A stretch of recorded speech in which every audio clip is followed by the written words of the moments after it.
The more you begin to investigate what we think we understand, where we came from, what we think we're doing, the more you begin to see we've been lied to. We've been lied to by every institution. What makes you think for 1 minute that the religious institution is the only one that's never been touched? The religious institutions of this world are at the bottom of the dirt.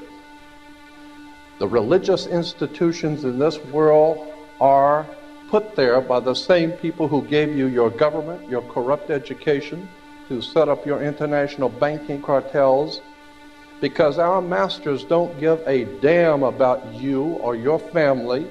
All they care about is what they have always cared about, and that's controlling the whole damn world. We have been misled away from the true and divine presence in the universe that men have called God. I don't know what God is, but I know what He isn't.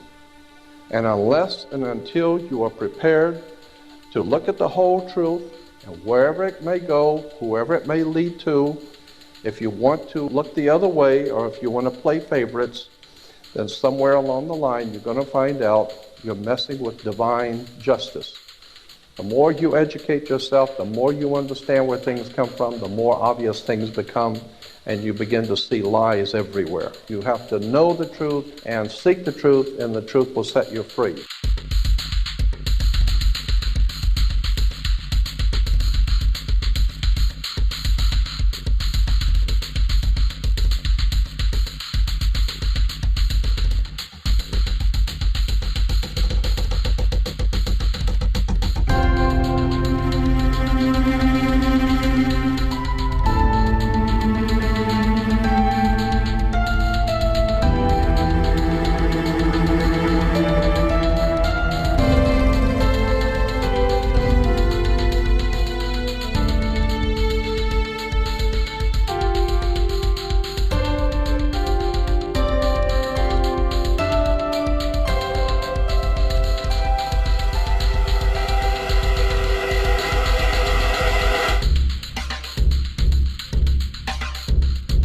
Because I gotta tell you the truth, folks. I gotta tell you the truth. When it comes to bullshit, big time, major league bullshit, you have to stand in awe of the all-time champion of false promises and exaggerated claims, religion. Think about it. Religion has actually convinced people that there's an invisible man living in the sky who watches everything you do every minute of every day. And the invisible man has a special list of 10 things he does not want you to do. And if you do any of these 10 things, he has a special place full of fire and smoke and burning and torture and anguish, where he will send you to live and suffer and burn and choke and scream and cry forever and ever till the end of time. But he loves you.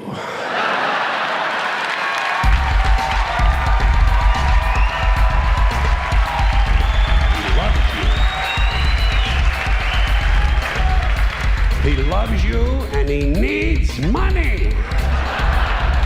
He always needs money. He's all powerful, all perfect, all knowing, and all wise. Somehow, just can't handle money. Religion takes in billions of dollars. They pay no taxes, and they always need a little more. Now, you talk about a good bullshit story. Holy shit.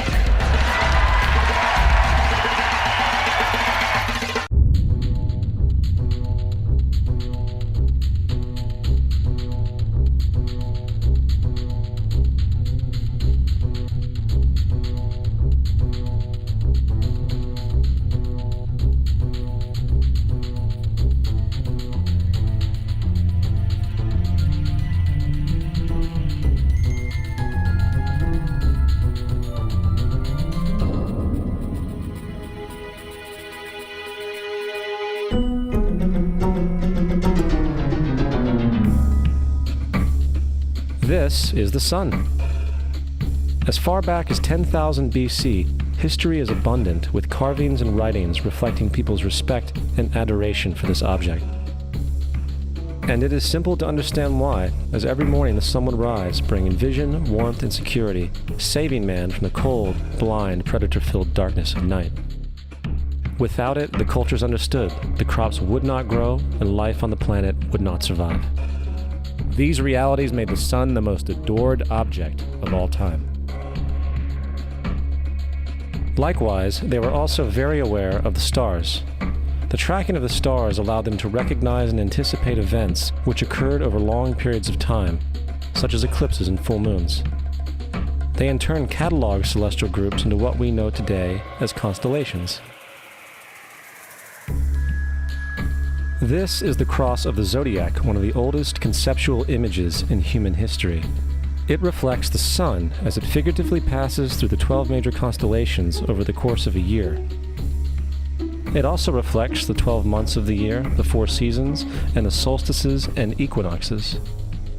The term zodiac relates to the fact that constellations were anthropomorphized, or personified, as figures or animals. In other words, the early civilizations did not just follow the sun and stars, they personified them with elaborate myths involving their movements and relationships.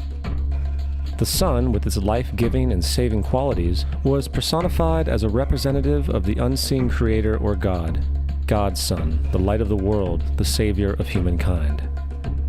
Likewise, the 12 constellations represented places of travel for God's Son, and were identified by names, usually representing elements of nature that happened during that period of time. For example, Aquarius, the water bearer, who brings the spring rains.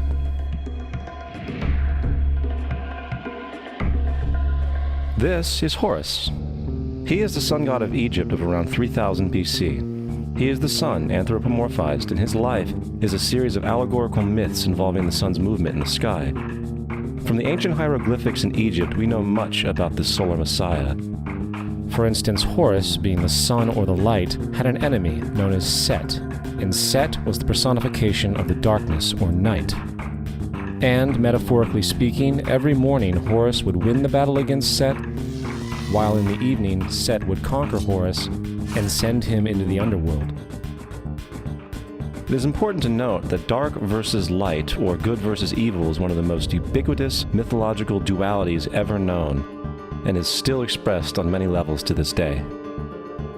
Broadly speaking, the story of Horus is as follows. Horus was born on December 25th of the Virgin Isis Mary. His birth was accompanied by a star in the east, which, in turn, 3 kings followed to locate and adore the newborn savior. At the age of 12, he was a prodigal child teacher, and at the age of 30, he was baptized by a figure known as Anup, and thus began his ministry. Horus had 12 disciples he traveled about with, performing miracles such as healing the sick and walking on water. Horus was known by many gestural names such as the Truth, the Light, God's Anointed Son, the Good Shepherd, the Lamb of God, and many others. After being betrayed by Typhon, Horus was crucified, buried for 3 days, and thus resurrected. These attributes of Horus, whether original or not, seem to permeate many cultures of the world, for many other gods are found to have the same general mythological structure. Attis of Phrygia, born of the Virgin Nana on December 25th, crucified, placed in a tomb, and after 3 days was resurrected. Krishna of India, born of the Virgin Devaki, with a star in the east signaling his coming. He performed miracles with his disciples, and, upon his death, was resurrected. Dionysus of Greece, born of a virgin on December 25th, was a traveling teacher who performed miracles such as turning water into wine. He was referred to as the King of Kings, God's only begotten Son, the Alpha and Omega, and many others. And, upon his death, he was resurrected. Mithra of Persia, born of a virgin on December 25th, he had 12 disciples and performed miracles, and upon his death was buried for 3 days and thus resurrected. He was also referred to as the Truth, the Light, and many others. Interestingly, the sacred day of worship of Mithra was Sunday. The fact of the matter is, there are numerous saviors from different periods from all over the world which subscribe to these general characteristics. The question remains, why these attributes? Why the virgin birth on December 25th? Why dead for 3 days in the inevitable resurrection? Why 12 disciples or followers? To find out, let's examine the most recent of the solar messiahs. Jesus Christ was born of the Virgin Mary on December 25th in Bethlehem. His birth was announced by a star in the east, which 3 kings or magi followed to locate and adorn the new Savior. He was a child teacher at 12, and at the age of 30 he was baptized by John the Baptist, and thus began his ministry. Jesus had 12 disciples, which he traveled about with, performing miracles such as healing the sick, walking on water, raising the dead. He was also known as the King of Kings, the Son of God, the Light of the World, the Alpha and Omega, the Lamb of God, and many, many others. After being betrayed by his disciple Judas and sold for 30 pieces of silver, he was crucified, placed in a tomb, and after 3 days was resurrected and ascended into heaven. First of all, the birth sequence is completely astrological. The star in the east is Sirius, the brightest star in the night sky, which, on December 24th, aligns with the 3 brightest stars in Orion's belt. These 3 bright stars in Orion's belt are called today what they were called in ancient times, the 3 kings. And the 3 kings and the brightest star, Sirius, all point to the place of the sunrise on December 25th. This is why the 3 kings follow the star in the east, in order to locate the sunrise, the birth of the sun.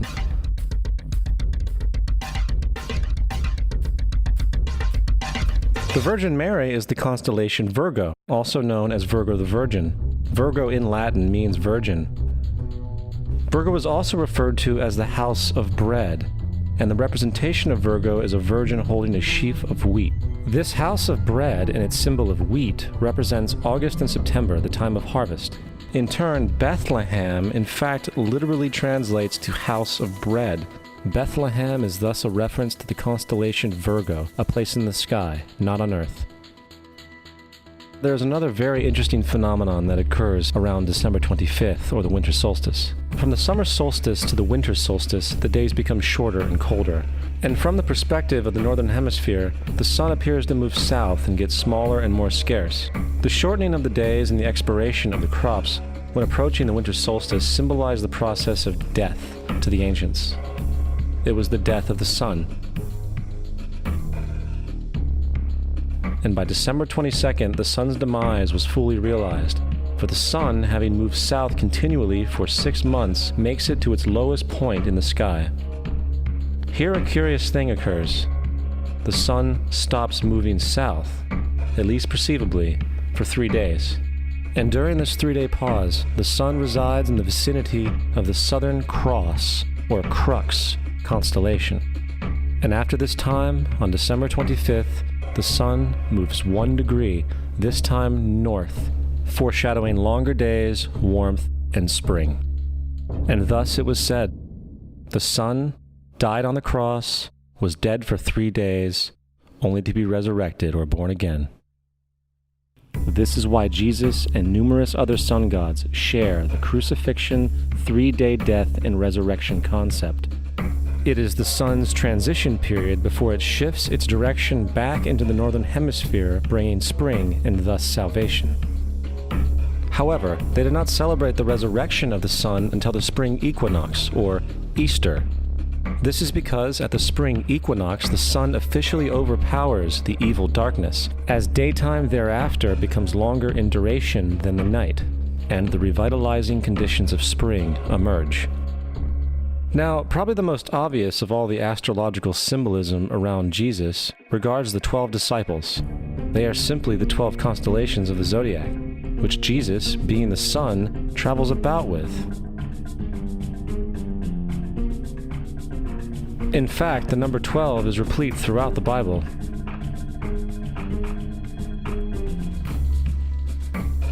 Coming back to the cross of the zodiac, the figurative life of the sun, this was not just an artistic expression or tool to track the sun's movement.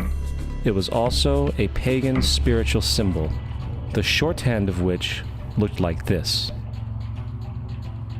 This is not a symbol of Christianity. It is a pagan adaptation of the cross of the zodiac.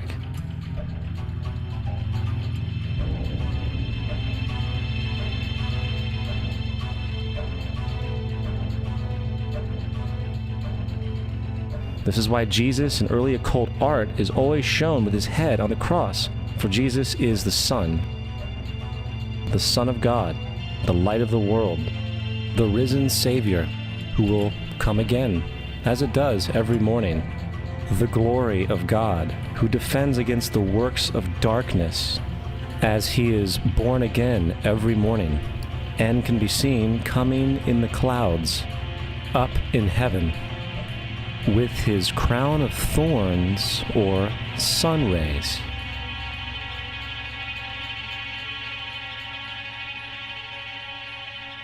Now, of the many astronomical metaphors in the Bible, one of the most important has to do with the ages. Throughout the scriptures, there are numerous references to the age. In order to understand this, we need to be familiar with a phenomenon known as the precession of the equinoxes.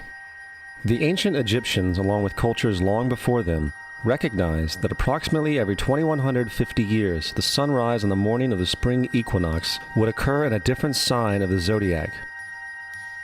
This has to do with a slow, angular wobble that the Earth maintains as it rotates on its axis. It is called a precession because the constellations go backwards rather than through the normal yearly cycle. The amount of time it takes for the precession to go through all 12 signs is roughly 25,765 years. This is also called the Great Year, and ancient societies were very aware of this, and they referred to each 2150-year period as an age. From 4300 BC to 2150 BC, it was the age of Taurus, the bull. From 2150 BC to 1 AD, it was the age of Aries, the ram. And from 1 AD to 2150 AD, it is the age of Pisces, the age we are still in to this day. And in and around 2150, we will enter the new age, the age of Aquarius. Now, the Bible reflects, broadly speaking, a symbolic movement through 3 ages while foreshadowing a 4th. In the Old Testament, when Moses comes down Mount Sinai with the 10 Commandments, he is very upset to see his people worshiping a golden bull calf. In fact, he shattered the stone tablets and instructed his people to kill each other in order to purify themselves. Most biblical scholars will attribute this anger to the fact that the Israelites were worshiping a false idol or something to that effect. The reality is, the golden bull is Taurus the bull, and Moses represents the new age of Aries the ram. This is why Jews even today still blow the ram's horn. Moses represents the new age of Aries, and upon the new age, everyone must shed the old age. Other deities mark these transitions as well, such as Mithra, a pre-Christian god who kills the bull in the same symbology. Now Jesus is the figure who ushers in the age following Aries, the age of Pisces, or the 2 fish. Fish symbolism is very abundant in the New Testament. Jesus feeds 5,000 people with bread and 2 fish. When he begins his ministry walking along Galilee, he befriends 2 fishermen who follow him. And I think we have all seen the Jesus fish on the back of people's cars. Little do they know what it actually means. It is a pagan astrological symbolism for the sun's kingdom during the age of Pisces. Also, Jesus' assumed birth date is essentially the start of this age. At Luke 22:10, when Jesus is asked by his disciples where the next Passover will be after he is gone, Jesus replies, "Behold, when ye are entered into the city, there shall a man meet you, bearing a pitcher of water. Follow him into the house where he entereth in." This scripture is by far one of the most revealing of all the astrological references. The man bearing the pitcher of water is Aquarius, the water bearer, who is always pictured as a man pouring out a pitcher of water. He represents the age after Pisces, and when the sun, God's Son, leaves the age of Pisces, Jesus, it will go into the house of Aquarius, as Aquarius follows Pisces in the precession of the equinoxes. All Jesus is saying is that after the age of Pisces will come the age of Aquarius.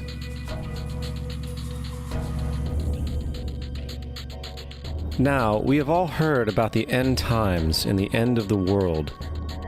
The cartoonish depictions in the book of Revelation aside, The main source of this idea comes from Matthew 28:20, where Jesus says, "I will be with you even to the end of the world." However, in the King James Version, world is a mistranslation, among many mistranslations. The actual word being used is eon, which means age. I will be with you even to the end of the age, which is true, as Jesus' solar Piscean personification will end when the sun enters the age of Aquarius. The entire concept of end times and the end of the world is a misinterpreted astrological allegory. Let's tell that to the approximately 100 million people in America who believe the end of the world is coming. Furthermore, the character of Jesus being a literary and astrological hybrid is most explicitly a plagiarization of the Egyptian sun god Horus. For example, inscribed about 3,500 years ago on the walls at the Temple of Luxor in Egypt are images of the Annunciation, the miracle conception, the birth, and the adoration of Horus. The images begin with Thoth announcing to the Virgin Isis that she will conceive Horus, then Neph, the Holy Ghost, impregnating the Virgin, and then the virgin birth and the adoration. This is exactly the story of Jesus' miracle conception. In fact, the literary similarities between the Egyptian religion and the Christian religion are staggering.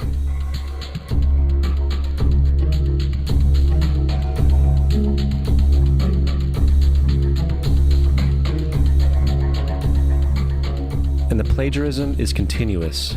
The story of Noah and Noah's Ark is taken directly from tradition.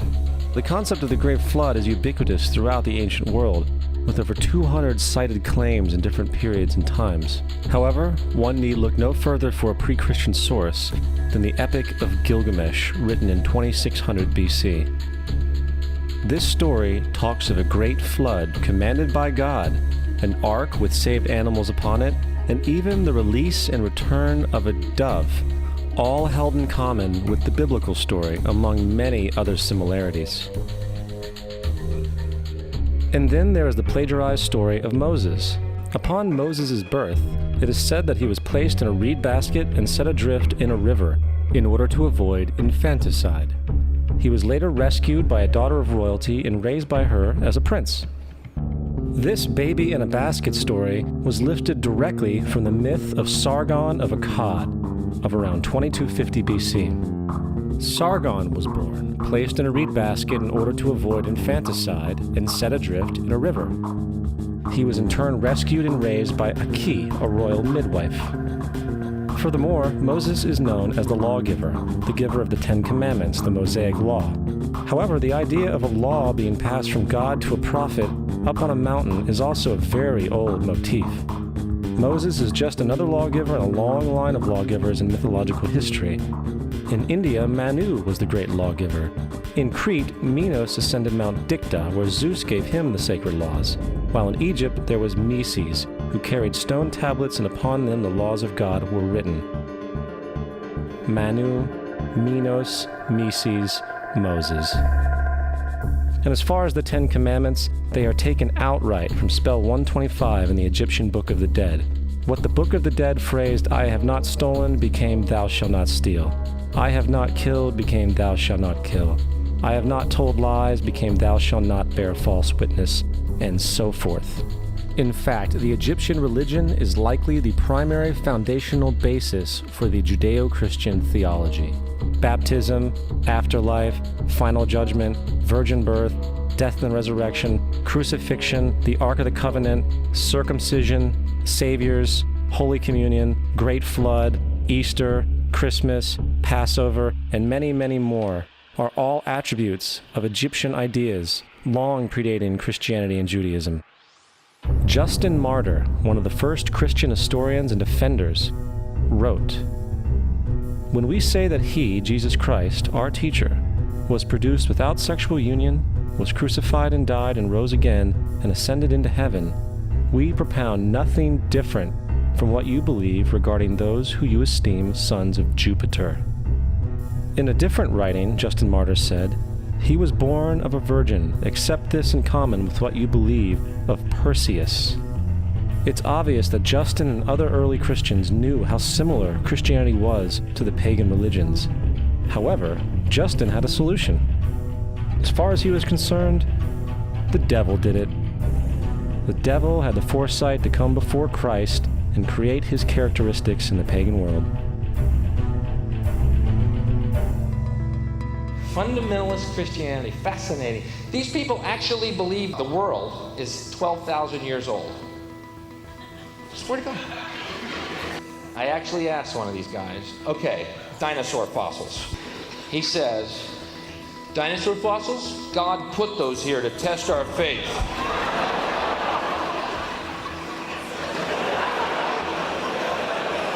I think God put you here to test my faith, dude.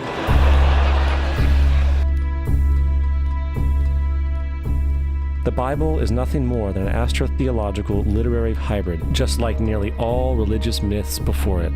In fact, the aspect of transference of one character's attributes to a new character can be found within the book itself. In the Old Testament, there is the story of Joseph. Joseph was a prototype for Jesus. Joseph was born of a miracle birth. Jesus was born of a miracle birth. Joseph was of 12 brothers. Jesus had 12 disciples. Joseph was sold for 20 pieces of silver. Jesus was sold for 30 pieces of silver. Brother Judah suggests the sale of Joseph. Disciple Judas suggests the sale of Jesus. Joseph began his work at the age of 30. Jesus began his work at the age of 30. The parallels go on and on. Furthermore, is there any non-biblical historical evidence of any person living with the name Jesus, the son of Mary, who traveled about with 12 followers, healing people and the like? There are numerous historians who lived in and around the Mediterranean, either during or soon after the assumed life of Jesus. How many of these historians document this figure? Not one. However, to be fair, that doesn't mean defenders of the historical Jesus haven't claimed the contrary. 4 historians are typically referenced to justify Jesus' existence. Pliny the Younger, Suetonius, and Tacitus are the first 3. Each one of their entries consists of only a few sentences at best, and only refer to Christus or the Christ, which in fact is not a name but a title. It means the Anointed One. The 4th source is Josephus, and this source has been proven to be a forgery for hundreds of years. Sadly, it is still cited as truth. You would think that a guy who rose from the dead and ascended into heaven for all eyes to see and performed the wealth of miracles acclaimed to him would have made it into the historical record. It didn't, because once the evidence is weighed, there are very high odds that the figure known as Jesus did not even exist.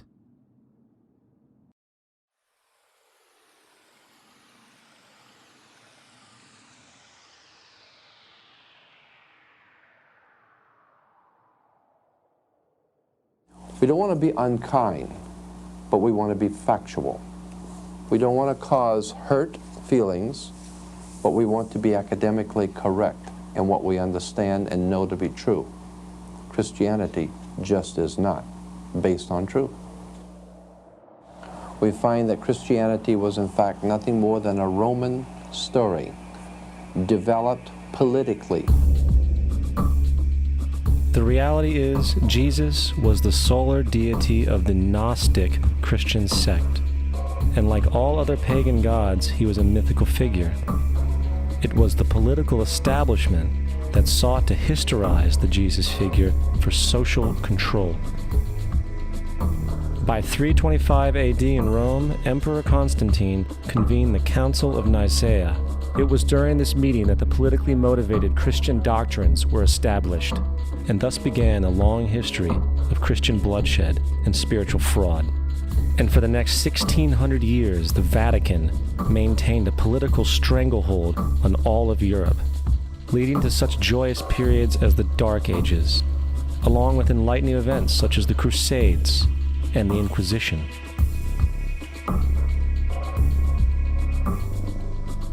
Christianity, along with all other theistic belief systems, is the fraud of the age.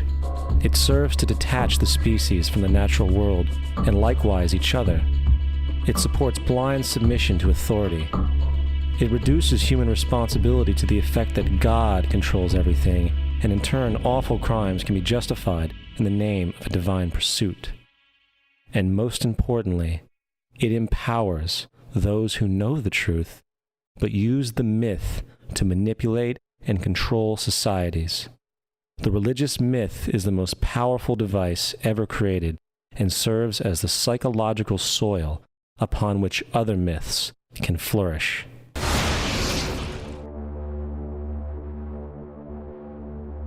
A myth is an idea that, while widely believed, is false. In a deeper sense, in the religious sense, a myth serves as an orienting and mobilizing story for a people. The focus is not on the story's relation to reality, but on its function. A story cannot function unless it is believed to be true in the community or the nation. It is not a matter of debate. If some people have the bad taste to raise the question of the truth of the sacred story, the keepers of the faith do not enter into debate with them. They ignore them or denounce them as blasphemers. It is wrong, blasphemous, and sinful for you to suggest, imply, or help other people come to the conclusion that the U.S. government killed 3,000 of its own citizens.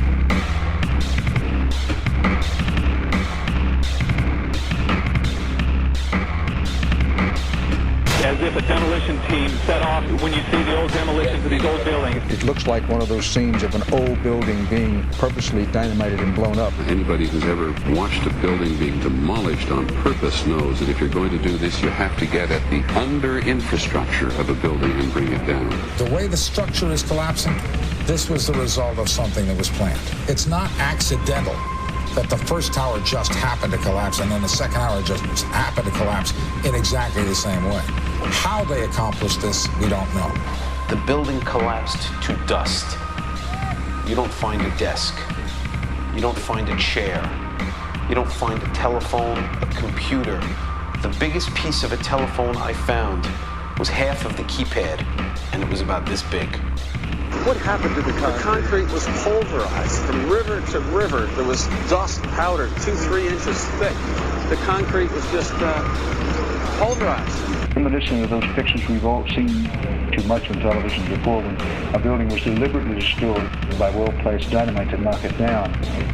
If they had detonated, they were planned to take down a building. Boom, boom, boom, boom, boom. I heard a second explosion. There was a heavy-duty explosion. Then there was some secondary explosions and then subsequent collapses. An explosion blew and it knocked everybody over. To me, it sounded like an explosion. It sounded like gunfire. Bang, bang, bang, bang, bang. And then all of a sudden, 3 big explosions. We heard a big explosion coming down. And then the entire top of the building just blew up. We saw some kind of explosion. By the force of the explosions. Big explosion. Blew it back into the 8th floor. Then we get to the lobby. This is a big explosion. The lobby looked as though a bomb had exploded there. A huge explosion now raining debris. It's been a huge explosion. Huge explosion that we all heard and felt. We just witnessed some kind of follow-up explosion. We heard a very loud blast, an explosion. A secondary explosion at Tower 1 camp. That is another bomb going off. He thinks that there were actually devices that were planted in the building. Planted in the building.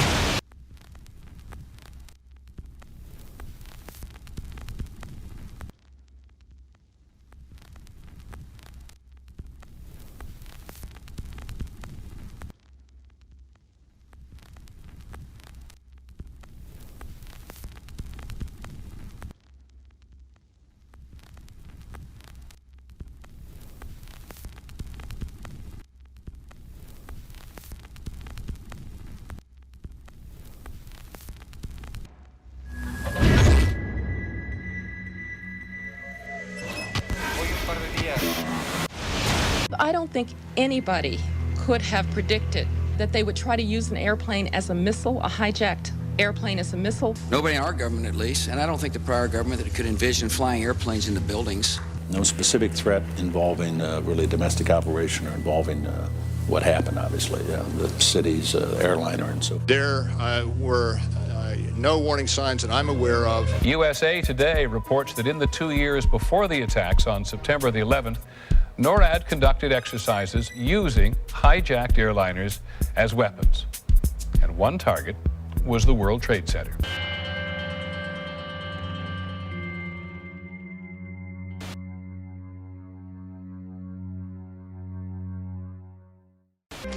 In confidential documents from the Philippines obtained by CNN, the plan was clear.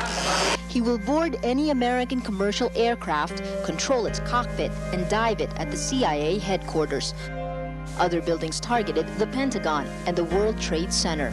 Security in counterterrorism was blinking red, in the words of George Tenet, that the warnings of an imminent attack were so severe that something dramatic should have been done. It was unparalleled.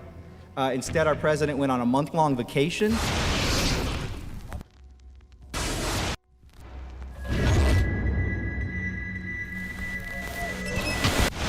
The head of Pakistani intelligence at the ISI, Mahmoud Ahmed, requested Omar Sheikh to wire $100,000 to Mohammed Atta, who was the lead hijacker.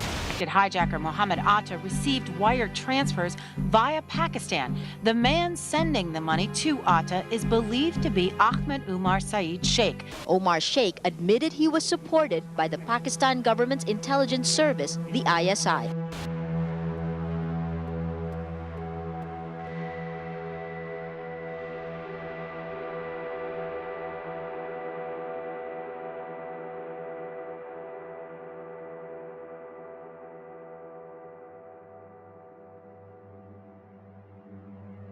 Although we are told that 4 or 5 of the alleged hijackers were on each of the flights. If so, their names should have been on the flight manifests.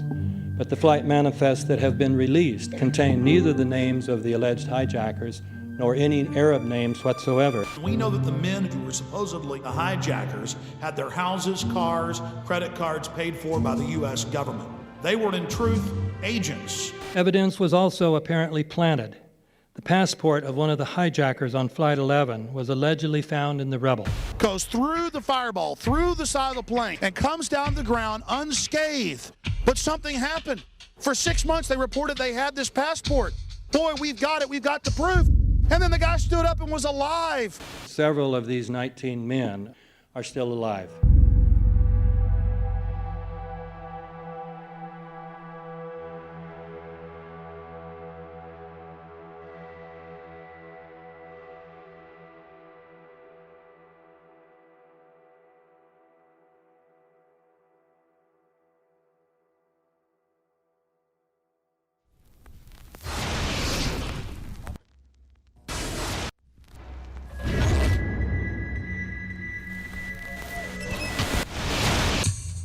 Of course we're after Saddam Hussein, bin Laden. He's January 2001, the Bush administration orders the FBI and intelligence agencies to back off investigations involving the bin Laden family, including 2 of Osama bin Laden's relatives, who were living, guess where, in Falls Church, Virginia, right next to CIA headquarters. When he was already America's most wanted criminal, he reportedly spent 2 weeks in the American hospital in Dubai, was treated by an American doctor, and visited by the local CIA agent.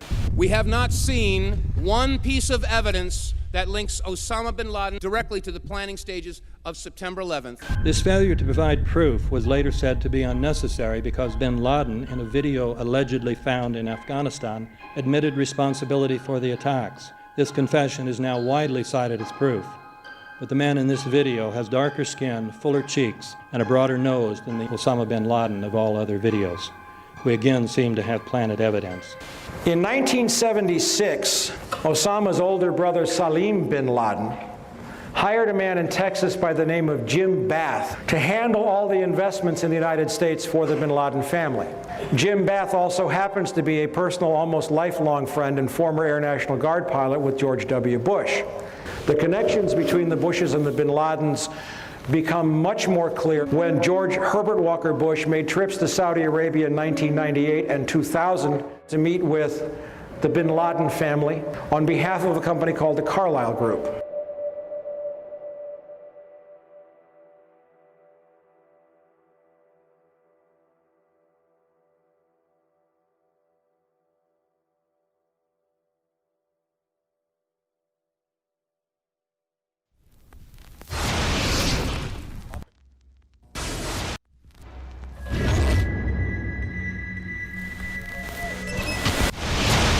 How could anyone fly a 60-ton, 125-foot wide, 44-foot tall plane through this obstacle course? The aircraft, before striking the Pentagon, reportedly executed a 270-degree downward spiral, and yet Hani Hanjour was known as a terrible pilot who could not safely fly even a small plane.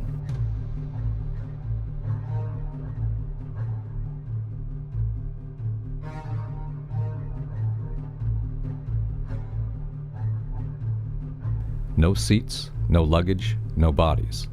Nothing but bricks and limestone. The official explanation is that the intense heat from the jet fuel vaporized the entire plane. Flight 77 had 2 Rolls-Royce engines made of steel and titanium alloy and weigh 6 tons each. It is scientifically impossible that 12 tons of steel and titanium was vaporized by jet fuel. We're also told that the bodies were able to be identified either by their fingerprints or by the DNA.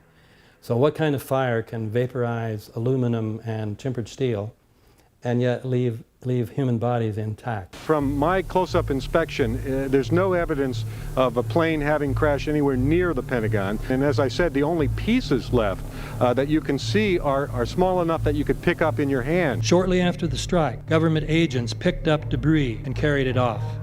The entire lawn was covered with dirt and gravel, so that any remaining forensic evidence was literally covered up. The videos from security cameras, which would show what really hit the Pentagon, were immediately confiscated by agents of the FBI, and the Department of Justice has to this day refused to release them. If these videos would prove that the Pentagon was really hit by a 757, most of us would assume the government would release them.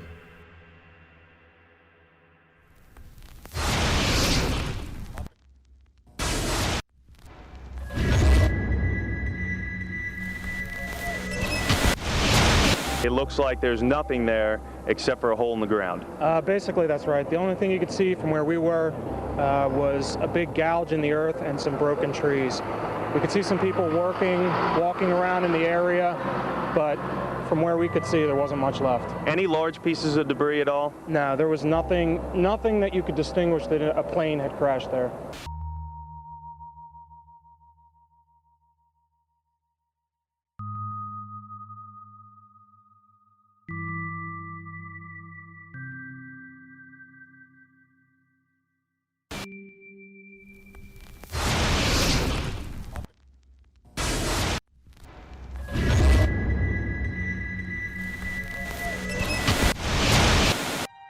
Pancake theory, according to which the fires, while not melting the steel, heated it up sufficiently to cause the floors weakened by the airplane strikes to break loose from the steel columns, and this started a chain reaction. So you would expect then from that theory, which is the official theory, to see a whole stack of floors piled up on top of each other and then a spindle of core columns standing too. The core of each of the twin towers consisted of 47 massive steel columns. If the floors had broken loose from them, these columns would have still been sticking up into the air 1,000 feet.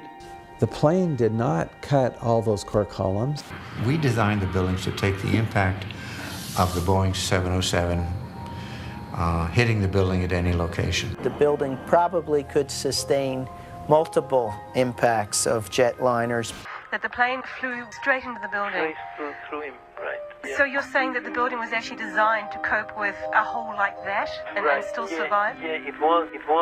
If you had dropped, say, a billiard ball From the top of the World Trade Center, 110 floors up there, it would have taken 8 to 10 seconds to hit the ground, encountering no resistance whatsoever. The Twin Towers came down in nearly free-fall speed.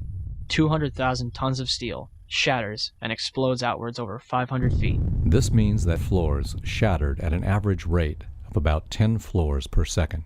There is no scenario for a pancake effect of buildings falling that allows them to fall at the rate of free fall. Now what can do that? What can move mass out of the way? Explosives.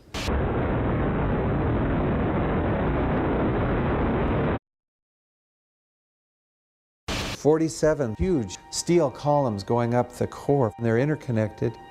How do you get them to fail simultaneously so the core disappears? It looks like those core columns were cut. The way we do this is by cutting the beam at an angle.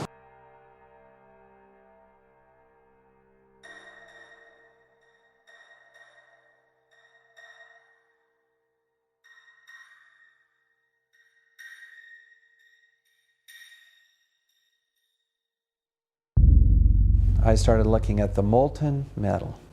All three buildings, both towers in the rubble, in the basement areas, and building 7, there's these pools of molten metal.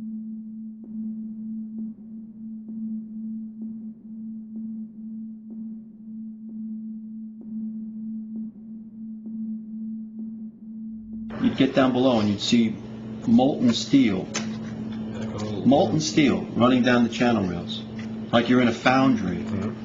Like lava. The molten steel was found 3, 4, and 5 weeks later, when the rubble was being removed. He said that molten steel was also found underneath World Trade Center 7. So I'm looking through the official reports. What do they say about the molten metal? They say nothing. But wait a minute.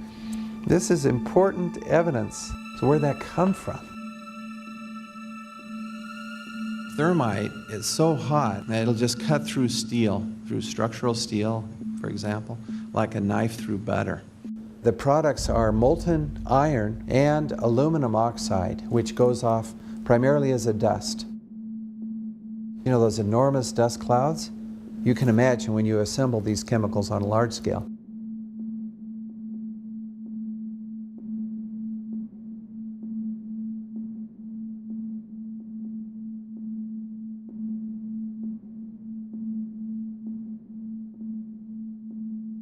Molten metal pools under both towers after they collapsed, and Building 7. Now, Building 7 wasn't even hit by a jet. Part of the problem is that most people simply don't know much about Building 7 due to the extraordinary secrecy surrounding this collapse. And this was a 47-story skyscraper. This building fell at 5:25. It was not hit by a plane. This building had fires on only 2 or 3 floors. And it was brought down by what we know was a controlled demolition. Demolitions, they look just like that. You know, a kink in the middle, and then that building just comes straight down, almost at free fall speed. They first blow one of the central columns so the building falls in on itself. Building 7 had a classic crimp or wedge. Its central column was blown out first, so it didn't structurally damage buildings just a few feet away from it.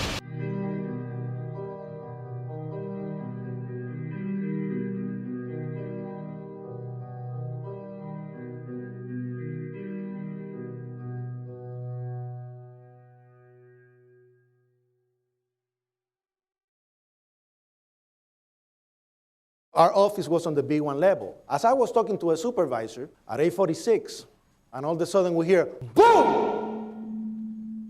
An explosion so hard that pushed us upwards. And it came from the basement between the B2 level and the B3 level. And when I went to verbalize, we hear, boom! The impact of the plane on the top. As I'm walking by the main freight corridor building in the corridor, that's when I got blown. I mean, the impact of the explosion threw me to the floor, and that's when everything started happening. All of a sudden, a big impact happened again, and all the ceiling tile was falling down, the light fixtures were falling. You know, you got to go clear across the whole from 1 to 2 World Trade Center, and then all of a sudden, it happened all over again. Something else hit us to the floor. Right in the basement, you felt it. Walls were caving in, everything that was going on. I mean, I know of people that got killed in the basement. I know of people that got broken legs in the basement. People that got reconstructive surgery because the walls hit them in the face.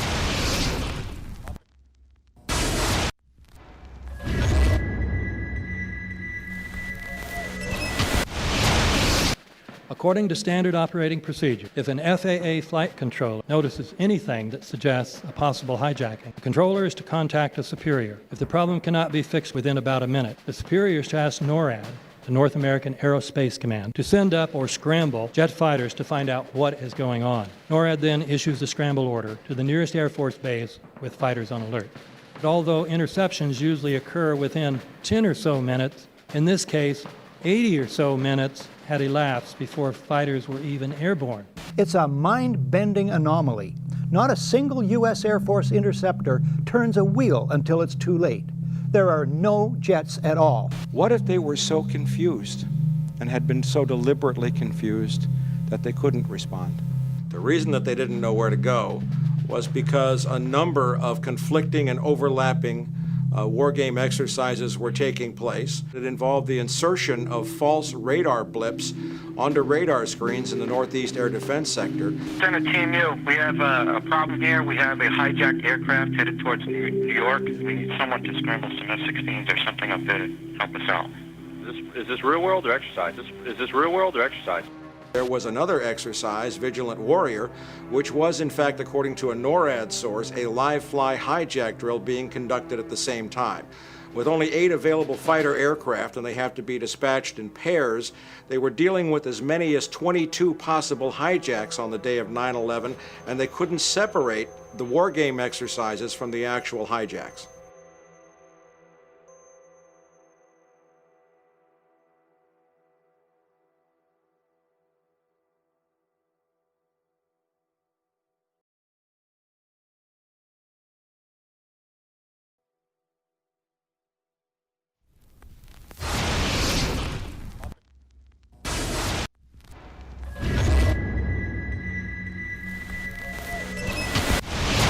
Page 172.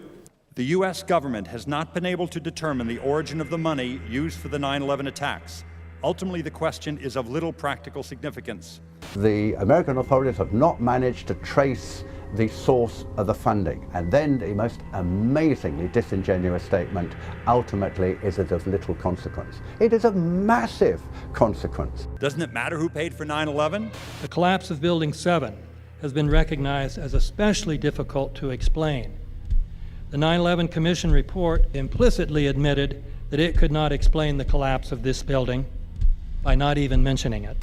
President, why are you and the Vice President insisting on appearing together before the 9/11 Commission? Because the 9/11 Commission wants to ask us questions. That's why we're meeting, and I look forward to meeting with them and answering their questions. Why you're appearing together rather than separately, which was their request? Because it's a good chance for both of us to answer questions that the 9/11 Commission is looking forward to asking us, and I'm looking forward to answering them. Let's see. Do you think they should be able to stand up and speak their own words? They should go under oath. They should be, yeah. In public.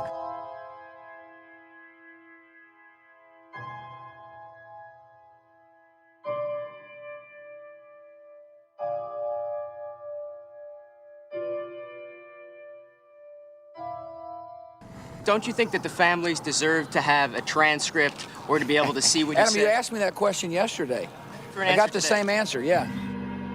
The final report was a unanimous report. That means that if there was a single commissioner who had any objection about anything, that fact would be dropped from the report. We have found out that he not only served on the transition team of the Bush administration, that he was a person who wrote a draft memo for the setup of the Bush administration's National Security Council, that he was an individual who wrote the preemptive war strategy that was eventually used for the war in Iraq, that he is a close friend of Condoleezza Rice's. We want him to resign. There is literally nothing in the 9/11 report that the Bush administration did not approve of.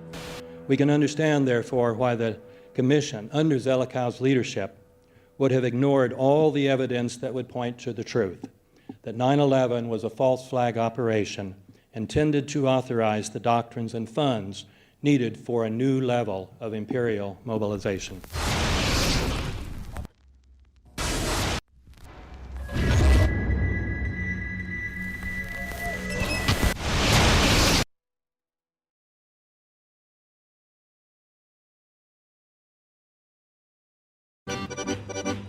armed with knives, armed with chemical, biological, nuclear weapons. Fanatics, terrorists, September 11th. September 11th, killers, September 11th, terrorists. Terrorists of al-Qaeda, terrorists, nuclear weapons, terrorists. 9/11, terror, terrorist, evil. September 11th, September 11th. The terrorists, war and danger. September 11th, terrorism, global terrorism, terrorism, terrorists, terrorists, terrorists, terrorists, terrorists, the terror, terrorists, terrorist, terrorism. September 11th, global terrorism, terrorist, terror, terrorism. September 11th, world terrorism, terrorist, terrorism. September 11th, global terrorism. September the 11th, terror, terror, terror, terror, terror. Weapons of mass destruction. September the 11th, September the 11th, terrorists, the evil terrorists, terrorists, terrorists, no.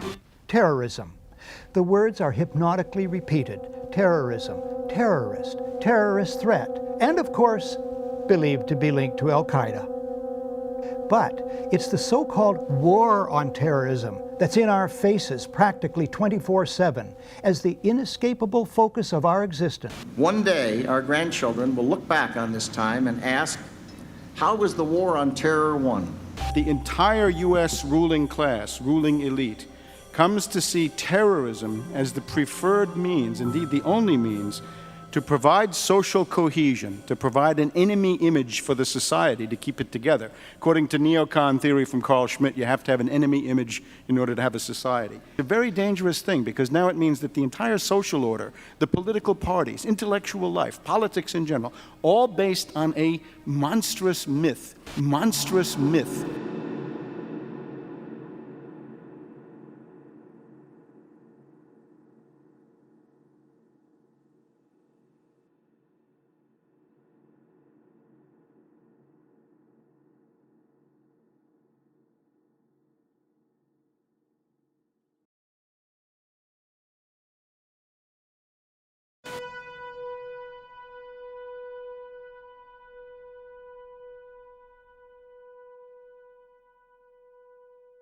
Look, the CIA has done in this country, what they've done to us is unbelievable.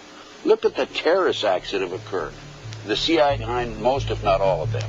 We had the Marine barracks. We had our embassy in Kenya. We had Pan Am 103. We had the USS Cole. We had Oklahoma City. We had the World Trade Center in 1993. That helped the terrorists blow up the World Trade Center the first time. They built the bomb. They got the driver's license. The informant, the informant, a fellow named Salam, a 43-year-old former Egyptian army officer, he was given the assignment to put the bomb together. And he went to his supervisor, his FBI supervisor, and said, we're going to put a dummy bomb in here, right? And the FBI supervisor said, no, we're going to put a real bomb. The FBI actually carried out the attack on the World Trade Center in 1993. They actually hired Ahmad Salam and paid him $1 million and gave him real explosives, a detonator, and told him to build a bomb and to give it to the foolish people that he was controlling to allow them to attack the World Trade Center complex. Unfortunately for them, there were only 6 people killed, not enough to pass the legislation. So what happened is 2 years later, April 19, 1995, down comes Oklahoma City Murrah building, 168 people killed. 1 year later, the anti-terrorism legislation that takes away many of our constitutional rights and civil liberties is passed.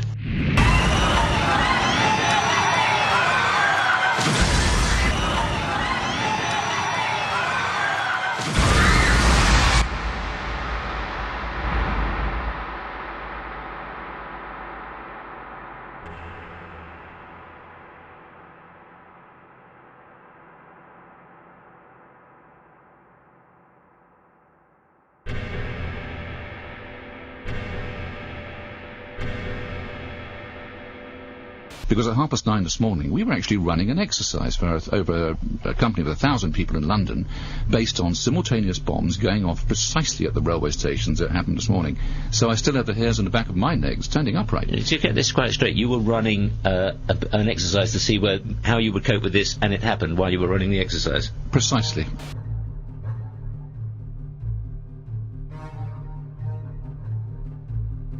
Supposed to believe is some kind of coincidence, there was also an anti-terrorist drill going on 7/7.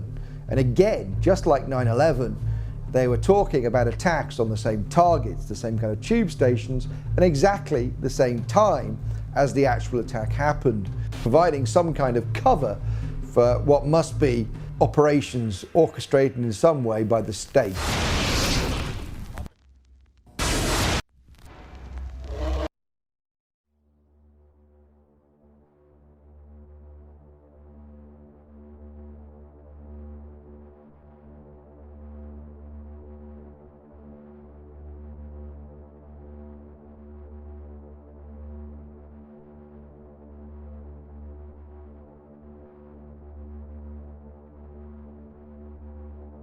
I am absolutely appalled at how much people in this country do not think. We are given to understand that, that an Arabic guy out there up in the mountains financed the most elaborate attack on this country. Do you think some people in a cave, were able to have NORAD stand down? Do you think that people in a cave were able to have all of this happen? And when I think about how many Americans were killed in New York City, and believing as I do that this thing was a setup job, this is a textbook operation that Nazis used, and they've used it over and over again. America has been suckered in one more time. I don't have to tell you things are bad. Everybody knows things are bad. The dollar buys a nickel's worth. Banks are going bust. Shopkeepers keep a gun under the counter. Punks are running wild in the street, and there's nobody anywhere who seems to know what to do, and there's no end to it. We know the air is unfit to breathe, and our food is unfit to eat. We sit watching our TVs while some local newscaster tells us that today we had 15 homicides and 63 violent crimes, as if that's the way it's supposed to be. We know things are bad, worse than bad. They're crazy. It's like everything everywhere is going crazy, so we don't go out anymore. We sit in the house, and slowly the world we're living in is getting smaller, and all we say is, please, at least leave us alone in our living rooms. Let me have my toaster and my TV and my steel-belted radios, and I won't say anything. Just leave us alone. Well, I'm not going to leave you alone. I want you to get mad. I don't want you to protest. I don't want you to riot. I don't want you to write to your congressmen because I wouldn't know what to tell you to write. I don't know what to do about the depression and the inflation and the Russians and the crime in the street. All I know is that first, you've got to get mad. You've got to say, I'm a human being. God damn it. My life has value.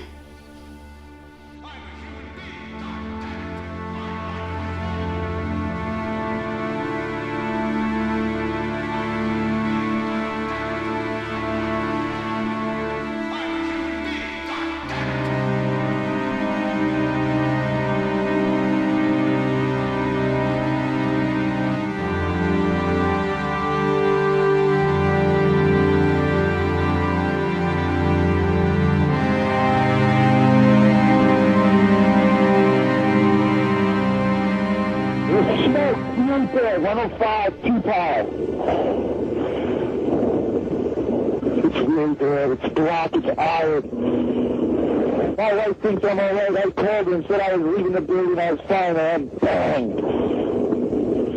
The three of us, 2 broken windows. Oh, God! Ah!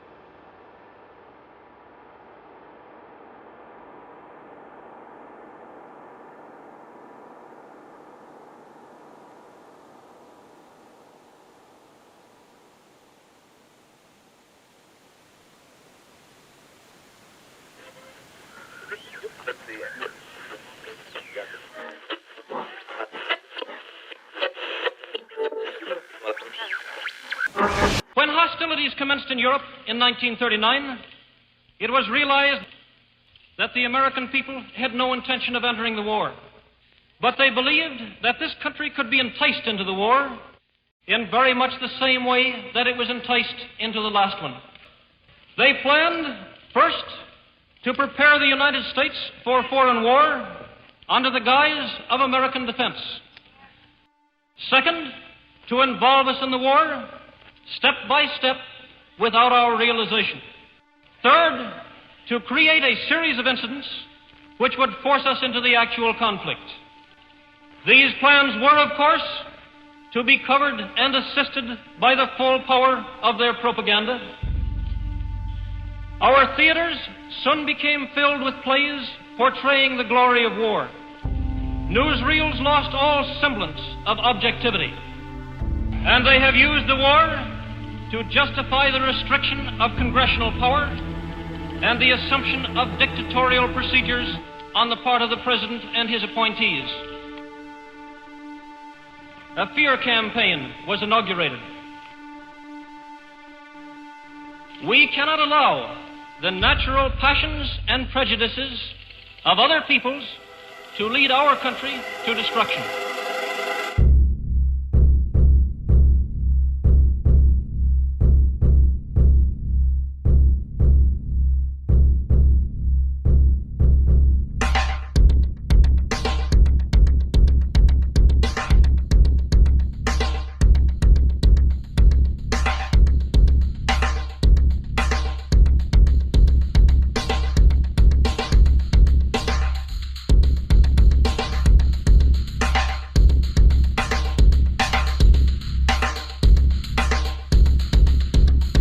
(1775), the American Revolutionary War began as the American colonies sought to detach from England and its oppressive monarchy.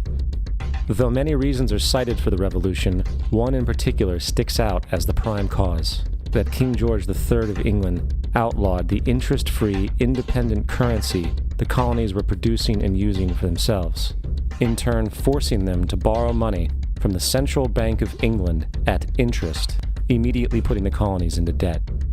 And, as Benjamin Franklin later wrote, the refusal of King George III to allow the colonies to operate an honest money system which freed the ordinary man from the clutches of the money manipulators was probably the prime cause of the Revolution.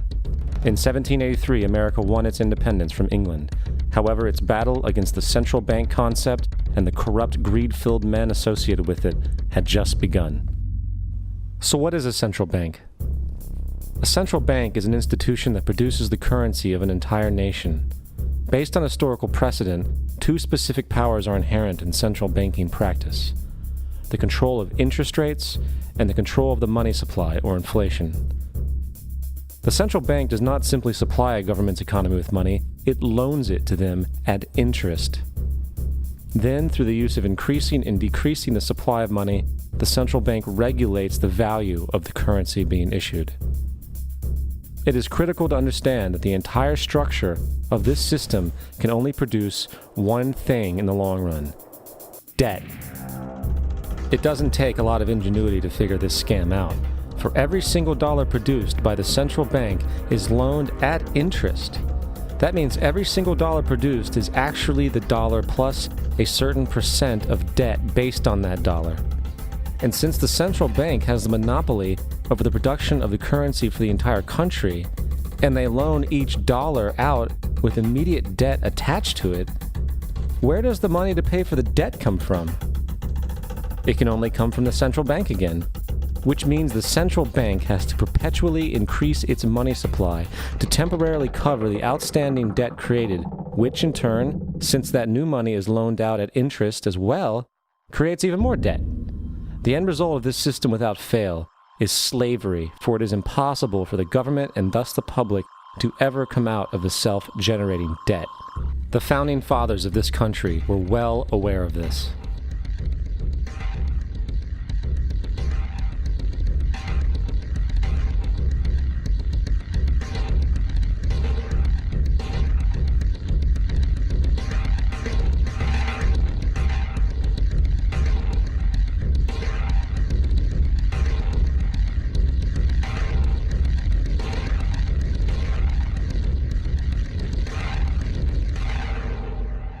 By the early 20th century, the U.S. had already implemented and removed a few central banking systems, which were swindled into place by ruthless banking interests. At this time, the dominant families in the banking and business world were the Rockefellers, the Morgans, the Warburgs, the Rothschilds. And in the early 1900s, they sought to push once again legislation to create another central bank. However, they knew the government and public were very weary of such an institution, so they needed to create an incident to affect public opinion. So, J.P. Morgan, publicly considered a financial luminary at the time, exploited his mass influence by publishing rumors that a prominent bank in New York was insolvent or bankrupt. Morgan knew this would cause mass hysteria, which would affect other banks as well. And it did. The public, in fear of losing their deposits, immediately began mass withdrawals. Consequently, the banks were forced to call in their loans, causing the recipients to sell their property, and thus a spiral of bankruptcies, repossessions, and turmoil emerged. Putting the pieces together a few years later, Frederick Allen of Life magazine wrote, "The Morgan interests took advantage to precipitate the panic, guiding it shrewdly as it progressed."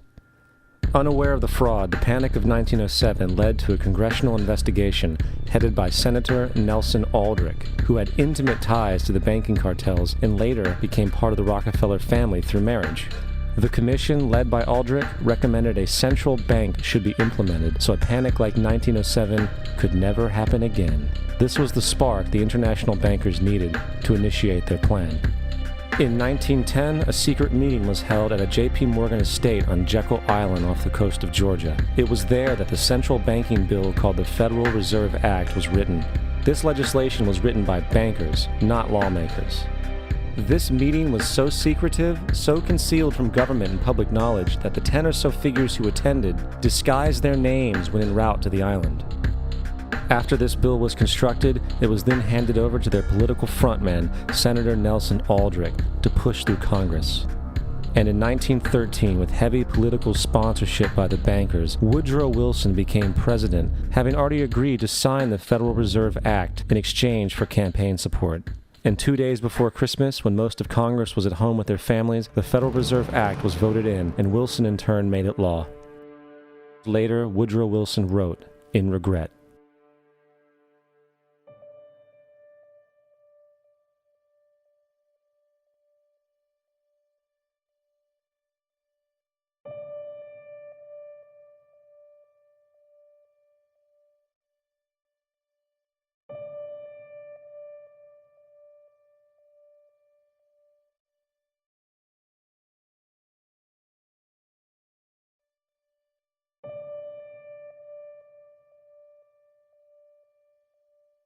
Congressman Louis McFadden also expressed the truth after the passage of the bill.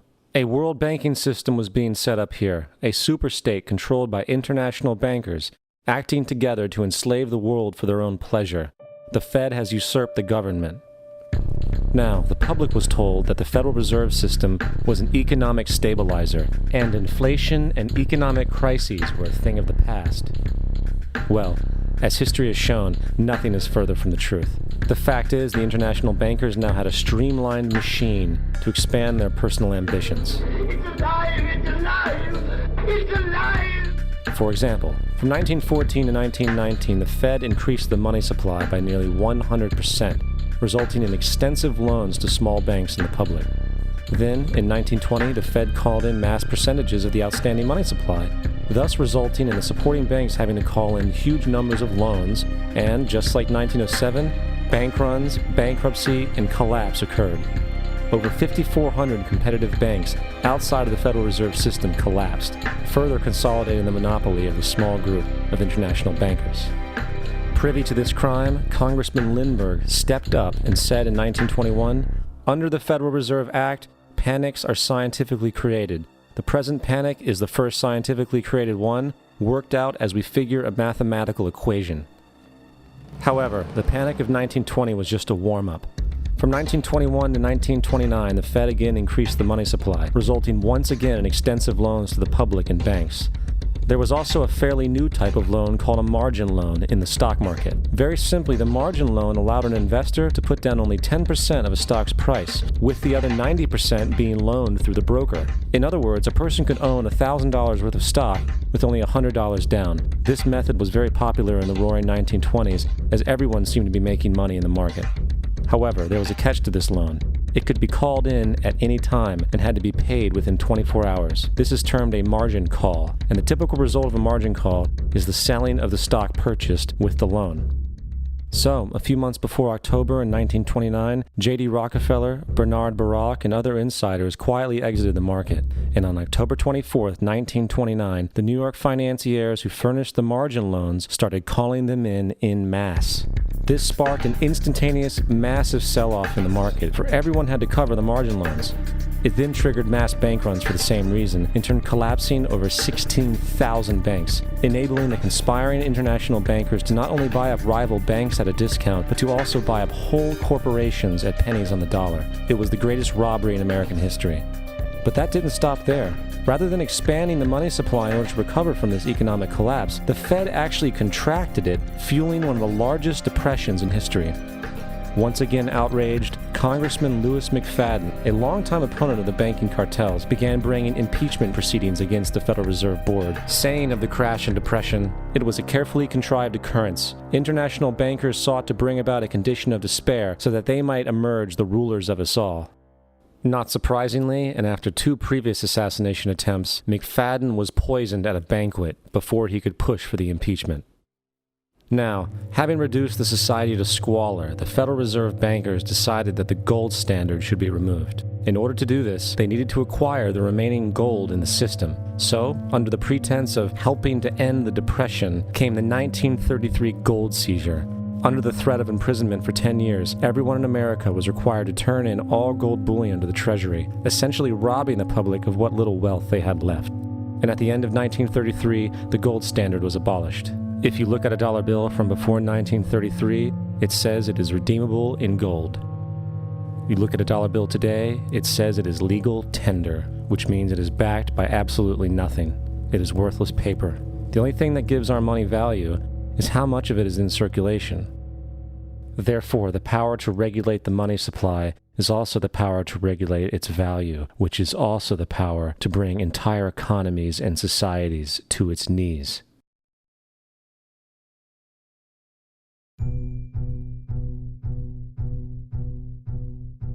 It's important to clearly understand, the Federal Reserve is a private corporation. It is about as Federal Express. It makes its own policies and is under virtually no regulation by the U.S. government. It is a private bank that loans all the currency at interest to the government, completely consistent with the fraudulent central banking model that the country sought to escape from when it declared independence in the American Revolutionary War. Now, going back to 1913, the Federal Reserve Act was not the only unconstitutional bill pushed through Congress. They also pushed the federal income tax. It's worthwhile to point out that the American public's ignorance towards the federal income tax is a testament to how dumbed down and oblivious the American population really is. First of all, the federal income tax is completely unconstitutional, as it is a direct, unapportioned tax. All direct taxes have to be apportioned to be legal based on the Constitution. Secondly, the required number of states in order to ratify the amendment to allow the income tax was never met, and this has even been cited in modern court cases.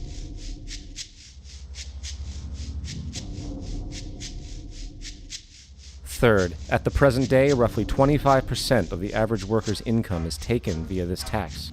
And guess where that money goes? It goes to pay the interest on the currency being produced by the fraudulent Federal Reserve Bank, a system that does not have to exist at all. The money you make working almost 3 months out of the year goes almost literally into the pockets of the international bankers who own the private Federal Reserve Bank. And fourth, even with the fraudulent government claim as to the legality of the income tax, there is literally no statute, no law in existence that requires you to pay this tax, period. I really expected that, of course, there's a law that you can point to in the law book, the code, that requires you to file a tax return. Of course there is.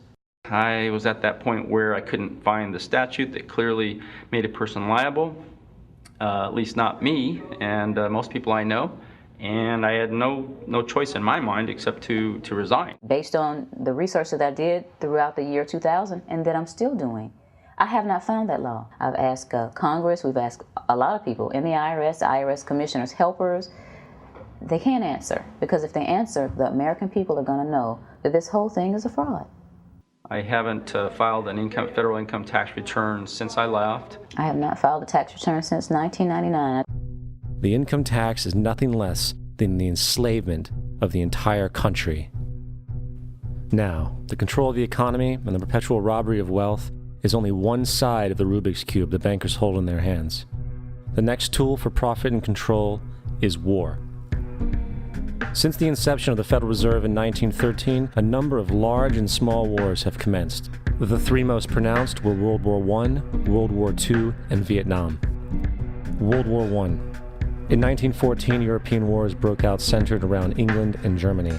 The American public wanted nothing to do with the war. In turn, President Woodrow Wilson publicly declared neutrality.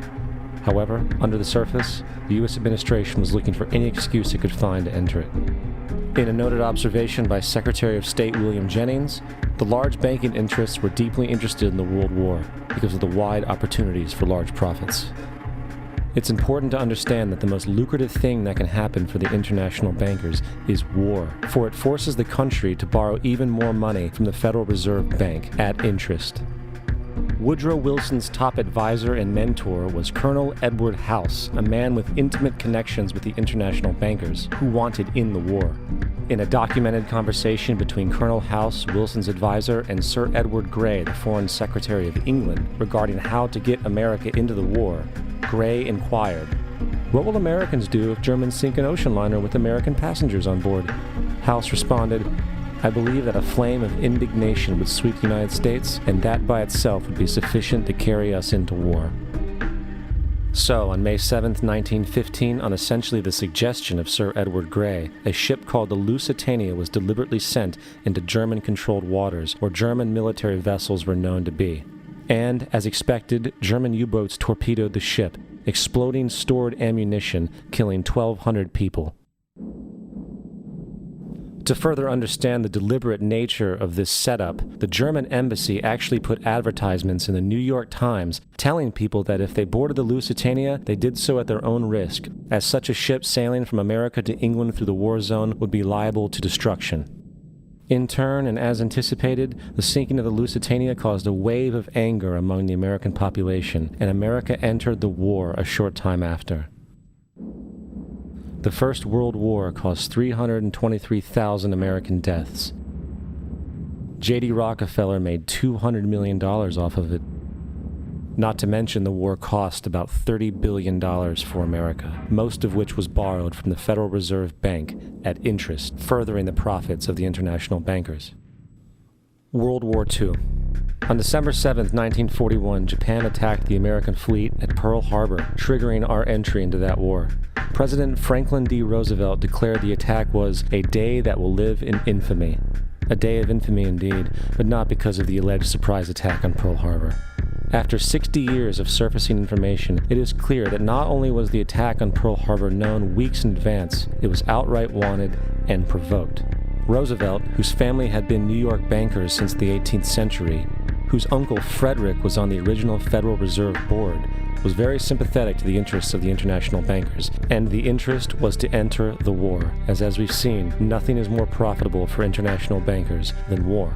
In a journal entry by Roosevelt's Secretary of War Henry Stimson, dated November 25, 1941, he documented a conversation he had with Roosevelt. The question was, how should we maneuver them into firing the first shot? It was desirable to make sure the Japanese be the ones to do this, so that there should remain no doubt as to who were the aggressors.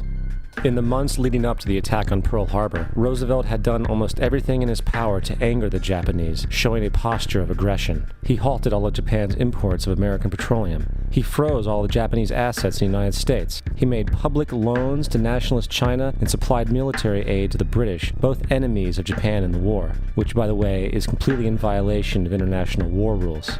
And on December 4th, 3 days before the attack, Australian intelligence told Roosevelt about a Japanese task force moving towards Pearl Harbor. Roosevelt ignored it.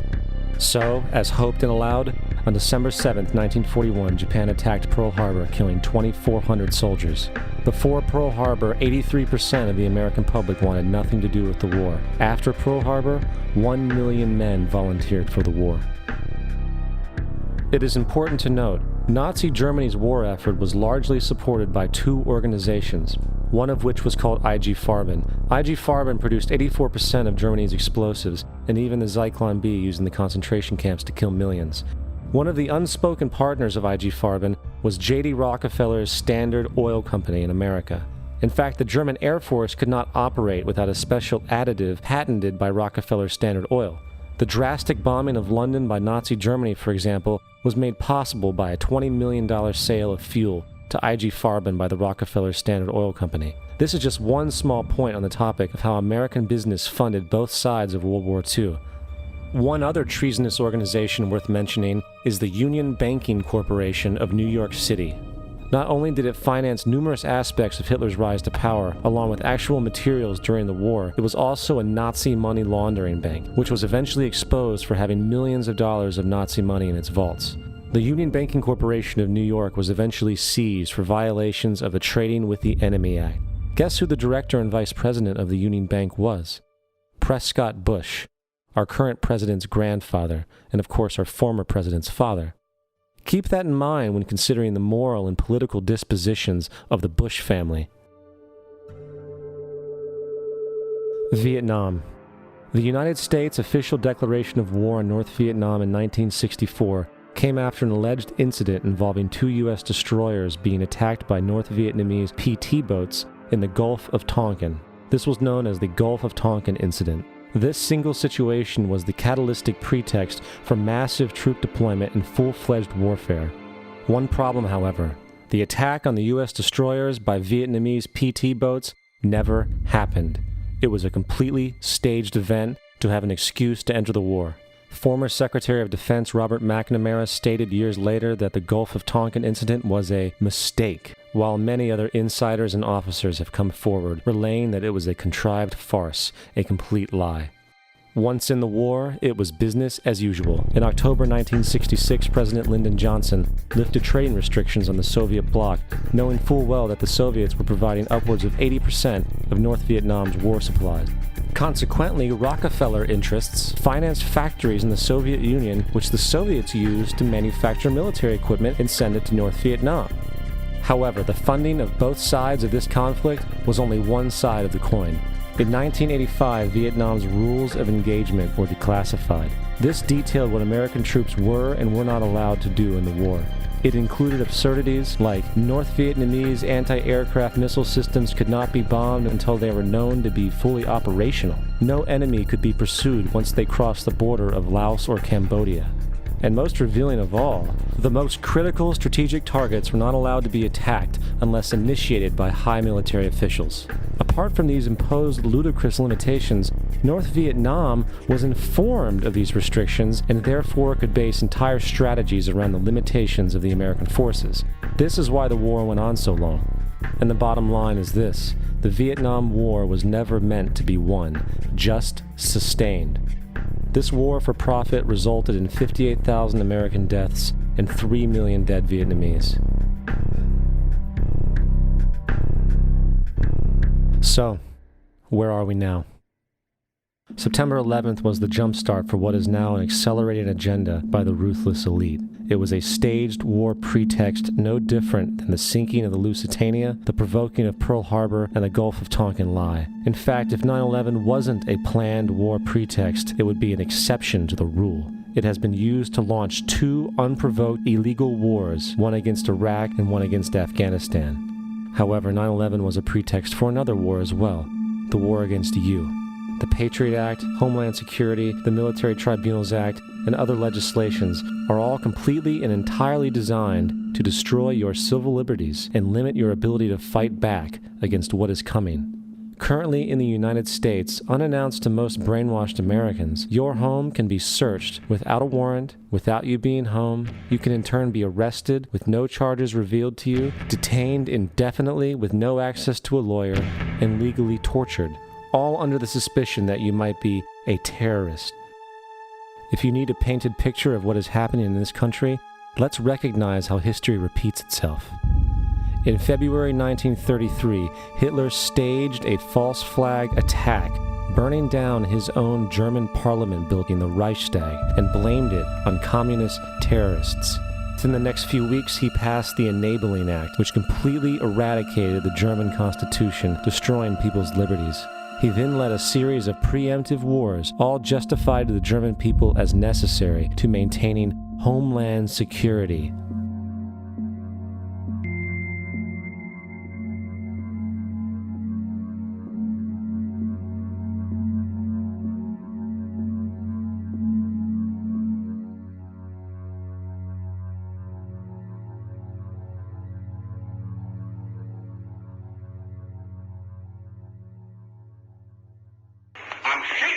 des Kommunismus und der sich mit ihm verprügelnden anderen Organisationen ändert dies nichts. Our enemy is a radical network of terrorists and every government that supports them. It's time to wake up. The people in power go out of their way to make sure that you are perpetually misled and manipulated. The majority's perception of reality, especially in the political arena, is not their own. It is shrewdly imposed upon them without them even knowing it. For example, the public at large actually believes the invasion of Iraq is going badly, as sectarian violence doesn't seem to stop. What the public fails to see is that the destabilization of Iraq is exactly what the people behind the government want. This war is to be sustained so the region can be divided up, domination of the oil maintained, continual profits reaped for the defense contractors, and most importantly, permanent military bases established to be used as a launching pad against other oil-bearing, non-conforming countries such as Iran and Syria.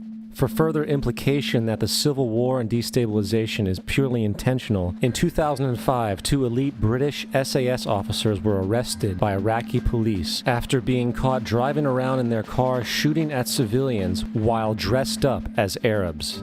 After being arrested and taken to a jail in Basra, the British Army immediately requested the release of these men. When the Basra government refused, British tanks came in and physically broke out the men from the Basra prison. If you wish to destroy an area, how do you do it? Well, there are 2 ways. You can go in there and bomb it and so forth, but that is not very efficient. What you do is you try to get the people in that area to kill each other and to destroy their own territory, their own farms. And that's what's been done in that area. The way in which you destroy an opponent is get him to destroy himself by dividing his ranks against one another. Then you feed both sides. You have agents feeding both sides, inflaming both sides. And they kill each other off. And it's time that some of us woke up to this reality to understand that people who try to maintain empires and create empires do it by manipulating the people they're trying to conquer. You might want to ask yourself why the entire culture is utterly saturated with mass media entertainment from all sides, while the educational system in America continues its stupefying downward slide since the U.S. government decided to take over and subsidize the public school system. What your government pays for, it gets. When we understand that, then we look at government-financed institutions of education and see the kind of students and the kind of education that's being turned out by these government-financed schools. Logic will tell you that if what is being turned out in those schools was not in accord with what the state and the federal government wanted, then it would change it. The bottom line is that the government is getting what they have ordered.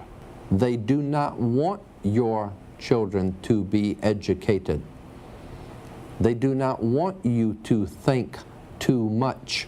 That is why our country and our world has become so proliferated with entertainments, mass media, television shows, amusement parks, drugs, alcohol, and every kind of entertainment to keep the human mind entertained, so that you don't get in the way of important people by doing too much thinking. You had better wake up and understand that there are people who are guiding your life and you don't even know it. We're in a lot of trouble because you people and 62 million other Americans are listening to me right now, because less than 3% of you people read books, because less than 15% of you read newspapers, because the only truth you know is what you get over this tube. Right now, there is an entire generation that never knew anything that didn't come out of this tube. This tube is the gospel, the ultimate revelation. This tube can make or break presidents, popes, prime ministers. This tube is the most awesome goddamn force in the whole godless world. And woe is us if it ever falls into the hands of the wrong people. people. And when the largest company in the world controls the most awesome goddamn propaganda force in the whole godless world, who knows what shit will be peddled for truth on this network. So you listen to me. Listen to me. Television is not the truth. Television is a goddamn amusement park. Television is a circus, a carnival, a traveling troupe of acrobats, storytellers, dancers, singers, jugglers, sideshow freaks, lion tamers, and football players. We're in the boredom-killing business. But you people sit there day after day, night after night, all ages, colors, creeds. We're all you know. You're beginning to believe the illusions we're spinning here. You're beginning to think that the tube is reality and that your own lives are unreal. You do whatever the tube tells you. You dress like the tube. You eat like the tube. You raise your children like the tube. You even think like the tube. This is mass madness, you maniacs. In God's name, you people are the real thing. We are the illusion. The last thing the men behind the curtain want is a conscious, informed public capable of critical thinking, which is why a continually fraudulent zeitgeist is output via religion, the mass media, and the educational system. They seek to keep you in a distracted, naive bubble, and they are doing a damn good job of it. In 2005, an arrangement between Canada, Mexico, and the United States was made.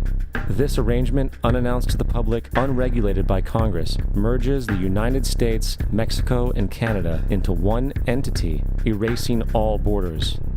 It's called the North American Union, and you might want to ask yourself why you've never heard of this. In fact, there is only one mainstream reporter who has actually heard of and has had the courage to cover this issue. The Bush administration's open borders policy and its decision to ignore the enforcement of this country's immigration laws is part of a broader agenda. President Bush signed a formal agreement that will end the United States as we know it, and he took the step without approval from either the U.S. Congress or the people of the United States. It's a deal that few have even heard of. It's being done again by very few people at the very top on behalf of the investment class, but the working class of people, political officials across our country, from communities, from cities and so forth, they don't know anything about this. This isn't some trade agreement. It is a total removal of sovereignty from these countries, which will also result in a completely new currency called the Amero. Fall. Apart from that, I think one thing people who are dollar-based need to focus on is the Amero. That's the one thing that nobody's talking about, but I think it's going to have a big impact on everybody's life in Canada, the U.S., and Mexico. The Amero is the proposed new currency for the North American community, which is being developed right now between Canada, the U.S., and Mexico to make a borderless community, much like the EU, and the dollar, Canadian dollar, U.S. dollar, and the Mexican peso replaced by the Amero. By default of this agreement, the American Constitution will eventually be obsolete. You would think that a situation like this would be on the cover of every major newspaper. That is until you realize that the people who are behind this movement are the same people behind the mainstream media, and you are not told what you're not supposed to know. The North American Union is the same concept as the European Union, the African Union, and the soon-to-be Asian Union, and the same people are behind all of them. And, when the time is right, the North American Union, the European Union, the African Union, and the Asian Union will be merged together, forming the final stages of a plan these men have been working on for over 60 years. A one-world government.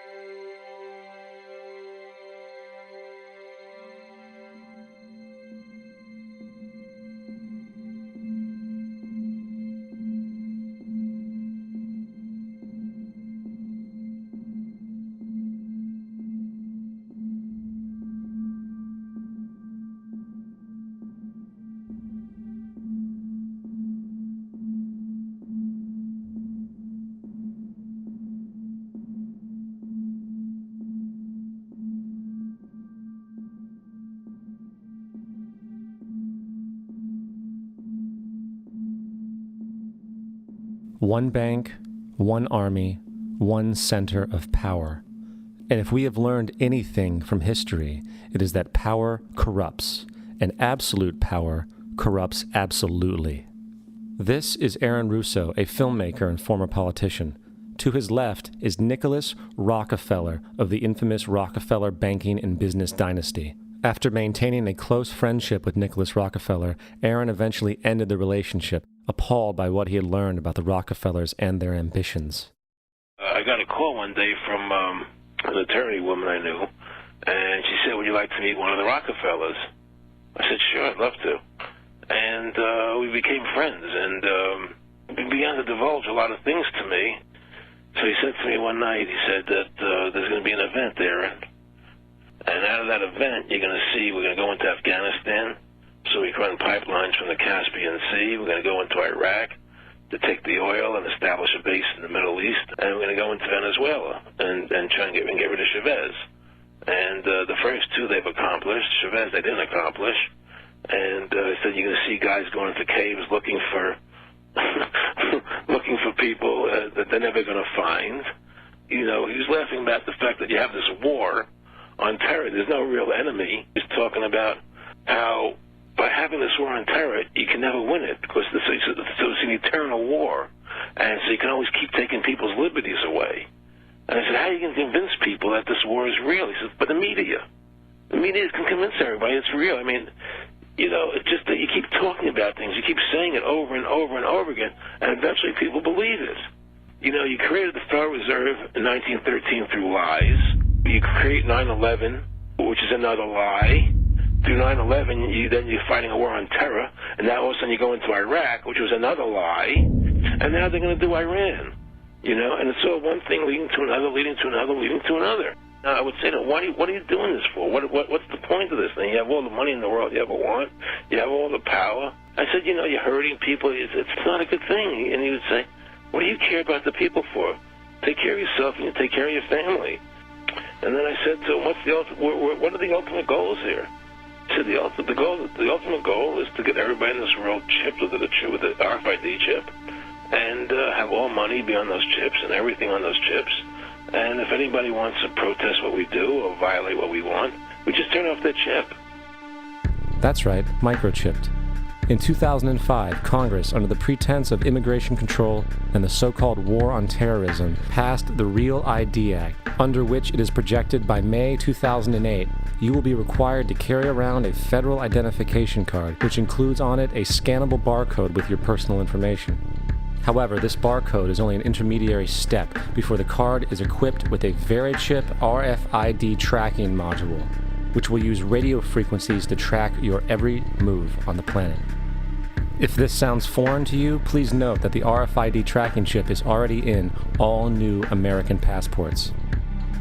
And the final step is the implanted chip, which many people have already been manipulated into accepting under different pretenses. We have a Florida family who are really pioneers in a brave new world. They have volunteered to be the first ever to have microchip identification devices implanted into their body. After 9/11, I was really concerned with the security of my family. I wouldn't mind having something planted permanently in my arm that would identify me. In the end, everybody will be locked into a monitored control grid where every single action you perform is documented. And if you get out of line, they can just turn off your chip, for at that point in time, every single aspect of society will revolve around interactions with the chips. This is the picture that is painted for the future if you open your eyes to see it. A centralized one-world economy where everyone's moves and everyone's transactions are tracked and monitored, all rights removed. The most incredible aspect of all. These totalitarian elements will not be forced upon the people. The people will demand them. For the social manipulation of society through the generation of fear and division has completely detached humans from their sense of power and reality. A process which has been going on for centuries, if not millennia. Religion, patriotism, race, wealth, class, and every other form of arbitrary, separatist identification and thus conceit has served to create a controlled population, utterly malleable in the hands of the few. Divide and conquer is the motto, And as long as people continue to see themselves as separate from everything else, they lend themselves to being completely enslaved. The men behind the curtain know this, and they also know that if people ever realize the truth of their relationship to nature and the truth of their personal power, the entire manufactured zeitgeist they prey upon will collapse like a house of cards.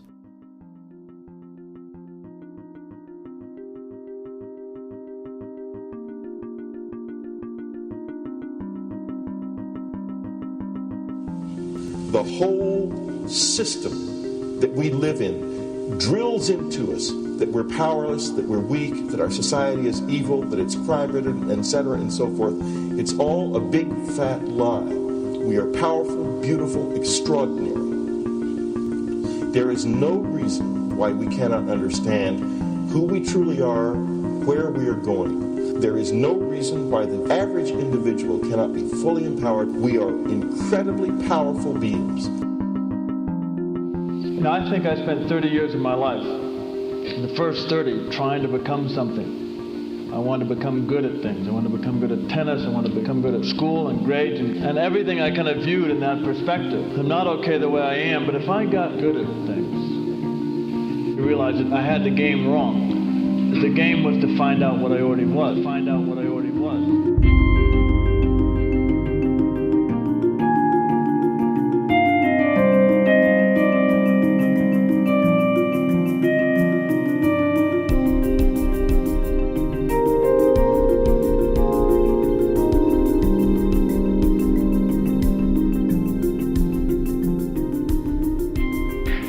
Culture, we've been trained for individual differences to stand out.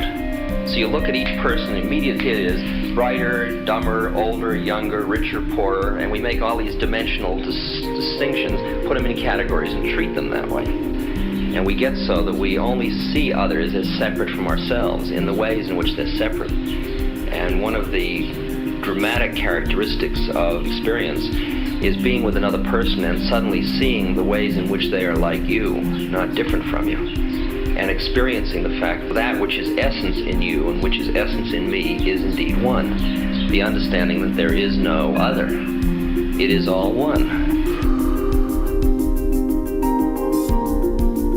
And I wasn't born Richard Albert, I was just born as a human being, and then I learned this whole business of who I am and whether I'm good or bad or achieving or not, all that's learned along the way.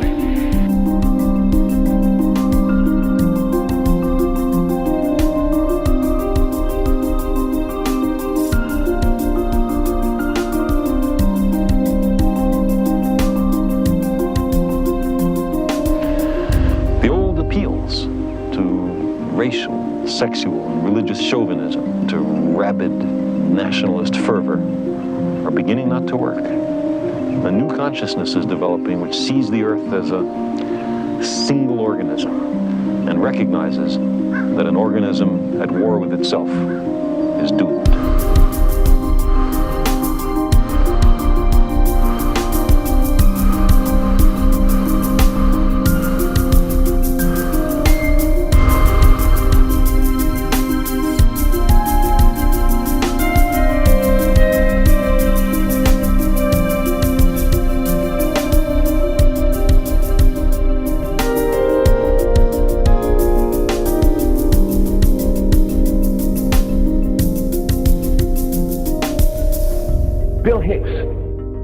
Finish his shows with this.